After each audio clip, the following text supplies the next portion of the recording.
ये कहानी है एक नई नवेली दुल्हन की, जिसकी शादी को अभी सिर्फ 5 ही महीने हुए थे, पर उसके चेहरे की मुस्कान ने कब आंसुओं का रूप ले लिया, किसी को पता ही नहीं चला।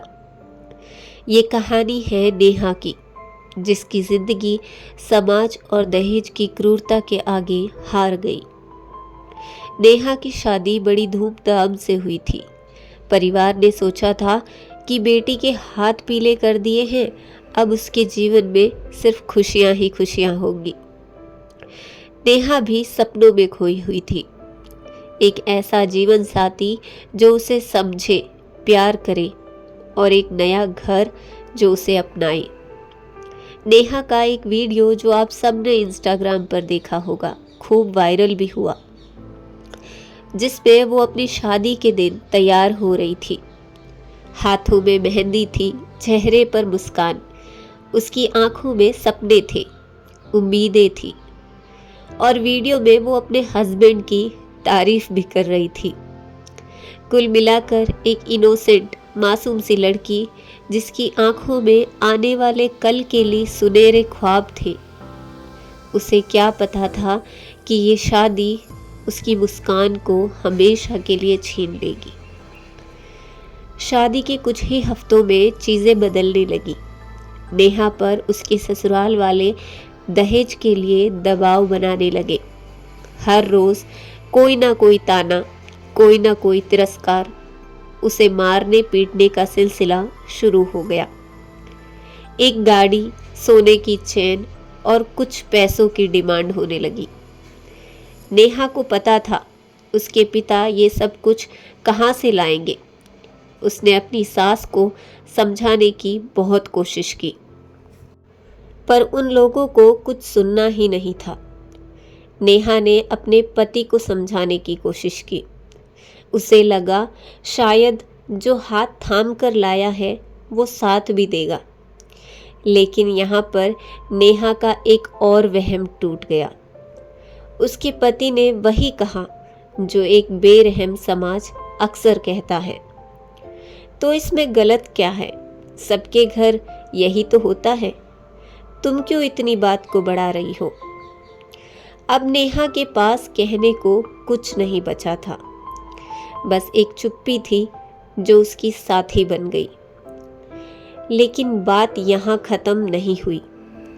ये तो ससुराल वाले थे, पराए लोग थे, इनसे क्या ही उम्मीद रखना। नेहा का दिल तो उस दिन टूटा जब उसके अपनों ने उसका हाथ छोड़ दिया। नेहा ने हिम्मत करके अपनी माँ को फ़ोन किया, उसके साथ हो रहे अत्याचार बताए, लेकिन माँ ने जो जवाब दिया वो नेहा की रूह को तोड़ गया।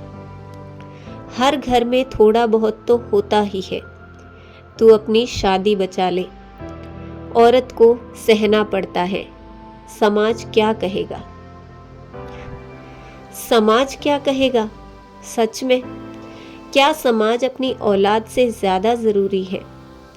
क्या समाज का डर उन लोगों में नहीं जो दहेज की मांग करते हैं? ये समाज हमेशा निर्दोष लोगों पर ही क्यों हक जताता है? इस बार नेहा ने अपनी तकलीफ़ों को गले लगा लिया। हर चोट पर मुस्कुराने की कोशिश की, हर चीख को अंदर ही दबा लिया।